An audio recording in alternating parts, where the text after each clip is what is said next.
शांति।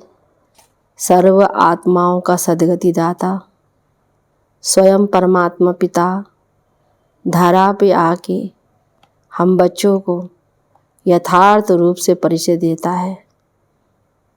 परमात्मा स्वयं अपना परिचय आकर के देते हैं और वो आत्मा कितने सौभाग्यशाली हैं जिन्हें भगवान का परिचय मिला और भगवान का परिचय देने के निमित्त बनते हैं।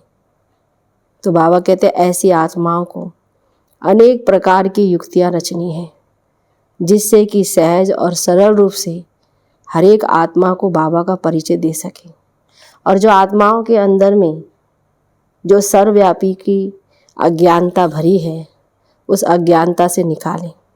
उसके लिए बाबा ने कहा कि जितना हो सके अच्छी रीति हर एक बच्चा ज्ञान का विचार सागर मंथन करे और ये चिंतन और मंथन चलता है अमृत वेला।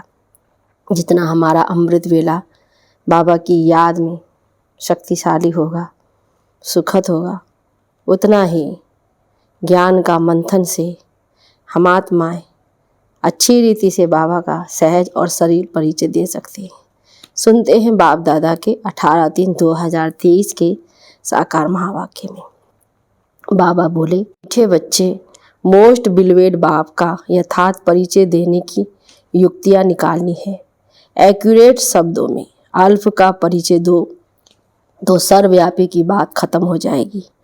प्रश्न में अविनाशी ज्ञान रत्न चुगने वाले बच्चों का फर्ज क्या है? उत्तर में ज्ञान की हर बात पर अच्छी रीति विचार सागर मंथन कर एक बाप की सबको सही पहचान देना। पुण्य आत्मा बनाने वाले के साथ साथ पाप आत्मा किसने बनाया यह समझ देना तुम बच्चों का फर्ज है। सबको रावण के बेर चुगने से बचाएं, ज्ञान रत्न चुगाने हैं। सर्विस की भिन्न भिन्न युक्तियाँ निकालनी है। सर्विस में बिजी रहने से ही अपार खुशी रहेगी। गीत है प्रीतम आन मिलो। ओम शांति। बाप परम पिता को हमेशा रचयिता कहा जाता है। मनुष्य कह देते ये पशु पंछी आदि सारी रचना वे रचते हैं, परंतु समझाना चाहिए पहले पहले मनुष्य की बात तो समझो। परम पिता जो रचता है वह मनुष्य सृष्टि कैसे रचते हैं? मनुष्य ही उनको बाप कह बुलाते हैं क्योंकि दुखी हैं, सभी उस एक रचयिता को याद करते हैं। तो पहले पहले ये समझाना है कि मनुष्य सृष्टि का रचयिता कौन है। वह रचयिता ही सबको बाप, सबका बाप ठहरा। पहले पहले बाप का परिचय देना है। आत्मा को ना अपना ना बाप का परिचय है। अगर अहम आत्मा का परिचय हो तो समझे कि हम किसकी संतान हैं। हम परम पिता परमात्मा की संतान है। वह बाप रचयिता है तो जरूर पहले पहले मनुष्य सृष्टि रचते होंगे। वह नई दुनिया अथवा स्वर्ग होगी। बाप जरूर स्वर्ग ही रचेंगे। बाप दुख के लिए रचना रचे ये हो नहीं सकता। जबकि हम उस बाप के बच्चे हैं जो बाप स्वर्ग रचता है, तो हम भी वहाँ होने चाहिए या परम धाम में होने चाहिए, परंतु हमको यहाँ पाठ बजाने आना पड़ता है। यह है विचार सागर मंथन करने की युक्तियाँ। जितना समय मिले तो यही विचार सागर मंथन करना है। साधु संत आदि कोई भी यथार्थ रीति बाप को जानते नहीं है। रचयिता जरूर स्वर्ग ही रचेंगे, तो फिर सब आत्माएं निर्माण धाम में होनी चाहिए। वह निर्माण धाम में हम सब आत्माओं का घर जहाँ बाप भी रहते हैं। तुम बच्चों को बेहद के बाप से बुद्धि योग जोड़ने लिए मेहनत करनी पड़ती है। योग ना होने के कारण ही मनुष्य से पाप होते हैं या धारणा नहीं हो सकती है। बाप को याद नहीं करते। भगवान तो एक ही है, वह है मोस्ट बिलीवेड स्वर्ग का रचयिता। वहाँ बहुत सुख है, यहाँ दुख होने के कारण ही भगवान को याद करते हैं। आप बच्चों को सुख के लिए ही जन्म देते हैं। सतयुग त्रेता को कहा ही जाता है सुखधाम, अभी है कलयुग, इनके बाद फिर सतयुग आना है, तो ज़रूर बाप को भी आना चाहिए। ऐसे ऐसे विचार सागर मंथन कर फिर कोई को बैठ समझाना चाहिए। यहाँ तुमको बाप का परिचय मिलता है बाप द्वारा। मनुष्य उस मोस्ट बिलवेड बाप को जानते नहीं। बाप को जानते ही नहीं तो अपने को उसके बच्चे भी समझते नहीं। हमने बाप को जाना है तो उनको याद करते हैं। वह बेहद का बाप है सभी आत्माओं का। वह निराकार साकार प्रजापिता ब्रह्मा द्वारा रचना रचते हैं। प्रजापिता ब्रह्मा है, ब्राह्मण यहाँ भी हैं। जरूर प्रजापिता ब्रह्मा का बाप परम पिता ही होगा, जिसको क्रिएटर कहा जाता है। कोई भी आते हैं पहले बाप का परिचय देना है। जब अल्फ याद पड़े तब फिर आगे समझ सके। अल्फ बगैर कुछ भी समझ नहीं सकेंगे। वह भी समझाना ऐसे है जो मनुष्य समझे। इन्हों को समझानी तो बड़ी एक्यूरेट दिखाई पड़ती है। ऐसे और तो कोई नहीं समझाएंगे कि यह बेहद का बाप स्वर्ग का रचयिता है। जरूर नरक का भी रचयिता कोई होगा। पावन बनाने वाला एक बाप ही है तो जरूर पतित बनाने वाला भी कोई एक होगा। यह अच्छी रीति समझाना है। बाप कौन है जिसको हम याद करते हैं? रावण को तो याद नहीं करेंगे। मनुष्य तो न पावन बनाने वाले राम परमात्मा को जानते, न पतित बनाने वाले रावण को जानते, बिल्कुल ही अनजान है। फार्म भराने समय भी पहले बाप का परिचय देना है। तुम्हारी आत्मा का बाप कौन है, ये प्रश्न और कोई पूछ ना सके। आत्मा तो हर एक मनुष्य में है। जीवात्मा, पाप आत्मा, पुण्य आत्मा कहा जाता है ना। पुण्य आत्मा तो बाप ही बनाते हैं, फिर उनको पाप आत्मा कौन बनाते हैं, यह जरूर समझाना पड़े। बाप जो स्वर्ग का रचयिता है, जिसके हम सभी बच्चे हैं, उनको तुम जानते हो। वह तो जरूर पावन दुनिया ही रचते होंगे। अभी है पतित दुनिया, इसलिए मनुष्य गाते भी हैं, हे पतित पावन आओ। इतने सब पतित मनुष्यों को पावन कौन बनाए? सर्वव्यापी है, फिर तो ये बात नहीं उठती कि परमपिता परमात्मा आओ। सर्वव्यापी है, फिर तो उसको याद करने की भी दरकार नहीं। अभी हम आपको बहुत अच्छी राय देते हैं। ब्रह्मा की राय तो मशहूर है ना।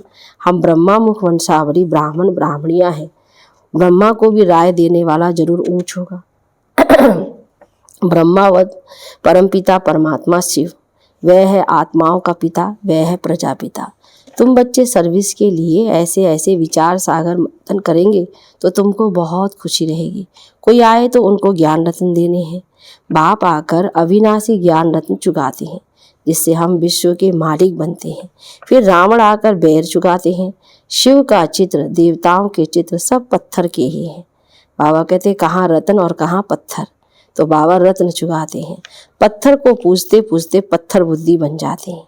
शिव का भी पत्थर का चित्र है, तो जरूर कोई समय शिव बाबा चैतन्य में आकर पढ़ाते होंगे। प्रजापिता ब्रह्मा भी होगा, ब्रह्मा कुमारी सरस्वती भी होगी। अब प्रैक्टिकल में है, इनके लिए गायन है। सबकी मनोकामनाएं पूर्ण करने वाली, अविनाशी ज्ञान रत्न दान करने वाली गॉडेस ऑफ नॉलेज। उन्होंने फिर सरस्वती को बैंजो दे दिया है। यह सब बातें बुद्धि में आनी चाहिए। जिसको भाषण करना है तो विचार सागर मंथन करना होता है। पहले भाषण लिख रिफाइन करना चाहिए।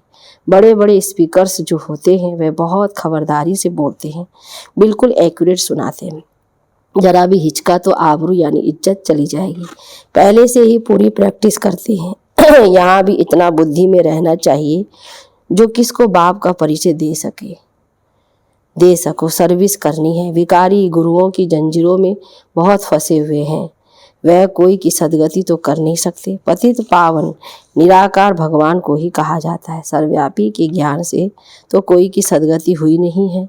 पतित पावन है एक शिव बाबा, उनको रुद्र भी कहा जाता है।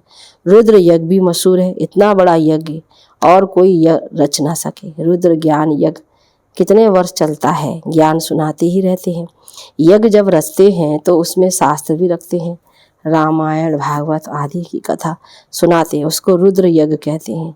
वास्तव में रुद्र यज्ञ यह है। यह यज्ञ तो बहुत समय चलता है। उन्हों का तो करके मास भर यज्ञ चलेगा, यहाँ तो देखो कितना समय चलता है। इसमें जो भी सब पुरानी चीज़ें हैं वह खत्म होनी है। ये सारी पुरानी दुनिया इसमें भस्म होनी है। कितना बड़ा यज्ञ है। ख्याल तो करो, जब सबके शरीर स्वाहा हो तब सभी आत्माएं वापिस परम धाम जाएं। जब तक बाप ना आए तो पतित से पावन कैसे बने? माया की जंजीरों से लिबरेट कौन करे? कोई तो होना चाहिए ना, इसीलिए खुद मालिक ही आते हैं। ऐसे नहीं सर्वव्यापी हो बैठकर ज्ञान देते हैं। वह तो आते ही हैं, हम उनकी संतान पोतरे हैं। वास्तव में ही तुम भी हो। अब वह बाप आया हुआ है, अपना परिचय दे रहे हैं। स्वर्ग की स्थापना हो रही है। हम हैं राजयोग ऋषि, वह है हठयोग ऋषि। इस पर शायद एक कहानी भी सुनाते हैं कि फलाने ऋषि का वजन भारी है या राज ऋषि का वजन भारी है। वह है सब भक्ति मार्ग की बातें और यह है ज्ञान मार्ग। भक्ति और ज्ञान के तराजू की कुछ कथा है। एक तरफ है सब भक्ति के शास्त्र, दूसरे तरफ है एक ज्ञान की गीता। तो भारी एक गीता हो जाती है। गीता है राज ऋषियों की, हठ योगियों के तो बहुत शास्त्र हैं। एक तरफ वह सब डालो, दूसरे तरफ गीता डालो, तो वास्तव में वह भी कोई हमारी है नहीं, हमारी तो है ही ज्ञान की बात। गीता का भगवान आते ही है सदगति करने के लिए, तो बच्चों को बुद्धि में ये सब रहना चाहिए। फिर कोई समझे ना समझे, अपना फर्ज है हर एक को समझाना। मौत के समय सभी की आंखें खुलेंगी। इस ज्ञान यज्ञ से ही विनाश ज्वाला निकली है। सच्चा सच्चा ज्ञान जो बाबा ज्ञान सागर देता है। अब तुम पांडवों का पति है परमपिता परमात्मा। पतितों को पावन बनाने वाला है ही एक परमात्मा, ना कि श्री कृष्ण। वह तो प्रिंस है, उनको कोई गॉड फादर नहीं कहेंगे। फादर तब कहा जाता है जब बच्चे पैदा करते हैं। श्री कृष्ण तो खुद ही बच्चा है, तो उसको फादर कैसे कहा जाए? ला नहीं कहता। श्री कृष्ण के साथ फिर जोड़ी चाहिए, उनके बच्चे चाहिए, सब फादर कहा जाए। वह तो फिर गृहस्थी हो गया। यहाँ तो निराकार बाप बैठ ज्ञान देते हैं। वह कभी गृहस्थ में आते नहीं, सदा पवित्र हैं। श्री कृष्ण को तो माता के गर्भ से जन्म लेते हैं, तो उनको पतित पावन कैसे कहेंगे? अभी तुम बच्चे जानते हो परमपिता परमात्मा को प्रजापिता ब्रह्मा के तन में आना ही है। प्रजापिता तो जरूर यहाँ ही होना चाहिए ना, इसलिए उनका नाम ब्रह्मा रख कहते हैं। मैं इस साधारण तन में प्रवेश करता हूँ। ये 84 जन्म भोग अभी अंतिम जन्म में है और वानप्रस्थ अवस्था में पूरा अनुभवी रथ है। अर्जुन के लिए भी कहते हैं ना, बहुत गुरु किए थे, शास्त्र आदि पढ़े थे, तो समझाना भी ऐसे चाहिए। प्रजापिता ब्रह्मा का नाम कभी सुना है? ब्रह्मा है तो जरूर पहले ब्राह्मण चाहिए। वर्ण भी मुख्य है, चक्र में भी वर्ण दिखाते हैं। ब्राह्मण कुल है सबसे छोटा, उन्होंने ज्ञान लेने का समय भी थोड़ा है। तो कितने थोड़े ब्राह्मण हैं, फिर उनसे जास्ती देवताएं, उनसे जास्ती क्षत्रिय, उनसे जास्ती वैश्य शूद्र। तो तुम ब्राह्मण कितने थोड़े हो। इन थोड़ों में भी बहुत थोड़े हैं जिनको सदैव खुशी का पारा चढ़ा रहता है। बाप ने समझाया है, खुशी का पारा चढ़ेगा अमृत वेले। दो को और रात को वायुमंडल बहुत गंदा रहता है। दिन को और रात को वायुमंडल बहुत गंदा रहता है। उस समय याद मुश्किल रहती है। अमृत वेले का समय गाया हुआ है। उसी समय सभी आत्मा थक कर शरीर से डिटैच होकर सो जाती है। तो वह है शुभ मुहूर्त। यूँ तो बाप की याद चलते फिरते दिल में रहनी चाहिए, बाकी हट से एक जगह बैठ याद करेंगे तो ठहरेगी नहीं। ऋषि मुनि भगत लोग भी अमृत वेले उठ कीर्तन आदि करते हैं, क्योंकि उस समय शुद्ध वायुमंडल रहता है। तो कोई भी आए तो उनको समझाना है कि हम पढ़ रहे हैं, इसमें कोई अंधश्रद्धा की तो बात ही नहीं। निराकार बाप टीचर के रूप में हमको राजयोग सिखा रहे हैं, तो मनुष्य आश्चर्य खाएंगे कि इन्हों को निराकार कैसे पढ़ाते हैं। भगवान वाच भी बरोबर है, तो जरूर शरीर में आकर राजयोग सिखाया होगा। कोई शरीर का लोन लिया होगा, तो पहले युक्ति से बाप का परिचय देना चाहिए। सर्वव्यापी कहने से वर्षा क्या मिलेगा? जब तक भगवान के महावाक्य कानों पर ना पड़े तब तक कोई समझ ना सके। तो भगवान है निराकार, ब्रह्मा है साकार प्रजापिता। तुम हो ब्रह्मा कुमार कुमारी। निराकार परमात्मा ब्रह्मा तन से पढ़ाते हैं। हमारा एम ऑब्जेक्ट है मनुष्य से देवता बनना। बाप का परिचय देंगे तो बाप की याद रहेगी। कोई लिखते हैं भगवान निराकार है, तो उनको समझाना चाहिए। कोई फिर लिखते हैं कि हम जानते ही नहीं। अरे तुम बाप को नहीं जानते हो, परमपिता परमात्मा कहते हो, तो जरूर कोई होगा ना, कोई तो होगा ना। बच्चे तो जानते हैं हम परमपिता परमात्मा से भविष्य जन्म जन्मांतर के लिए आजीविका प्राप्त करते हैं। इसमें जो विघ्न डालते हैं उन पर कितना पाप चढ़ता होगा, सो भी समझकर विघ्न डालते हैं। बेसमझ पर तो कोई दोष नहीं, वह तो सारी दुनिया ही बेसमझ है। अच्छा, मीठे मीठे सिखिला दे बच्चों प्रति माता पिता बाप दादा का याद प्यार। इसके एक एक अक्षर का अर्थ तुम बच्चे जानते हो। पहले माता पिता, फिर बाप दादा। माता पिता उनको कहा जाता जो स्वर्ग का मालिक बनाते हैं, फिर ये हो गए बाप दादा। फिर कहते हैं जगदम्बा। तो ये बड़ी गुही बातें हैं। सबसे गुही पहेली यही है, जिसको समझने से मनुष्य को बहुत फ़ायदा हो जाए। फिर कहते हैं सिकीला दे, तो यह है दूसरी पहेली। फिर कहते हैं ब्राह्मण कुलभूषण, स्वदर्शन चक्रधारी, तो यह भी नई पहेली है, एक एक बात में पहेली है। अच्छा स्वदर्शन चक्रधारी, नूरे रत्नों प्रति याद प्यार और गुड मॉर्निंग।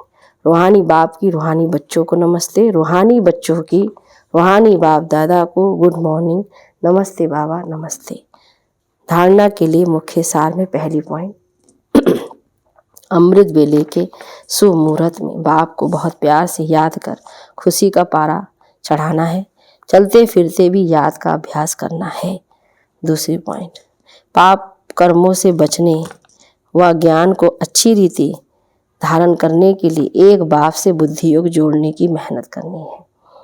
वरदान में बिंदु रूप में स्थित रहे सार युक्त योग युक्त युक्ति युक्त स्वरूप का अनुभव करने वाले सदा समर्थ भव। विस्तार, क्वेश्चन मार्क के टेढ़े रास्ते पर जाने के बजाय हर बात में बिंदी लगाओ, बिंदु रूप में स्थित हो जाओ तो सार युक्त योग युक्त युक्ति युक्त स्वरूप का अनुभव करेंगे। स्मृति, बोल और कर्म सब समर्थ हो जाएंगे। बिना बिंदु बने विस्तार में गए तो क्यों क्या कि व्यर्थ बोल और कर्म में समय और शक्तियाँ व्यर्थ गवा देंगे, क्योंकि जंगल से निकलना पड़ेगा। इसलिए बिंदु रूप में स्थित रहे सर्व कर्म इंद्रियों को ऑर्डर प्रमाण चलाओ। स्लोगन में बाबा शब्द की डायमंड चाबी साथ रहे तो सर्व खजानों की अनुभूति होती रहेगी। ओम शांति शांति शांति।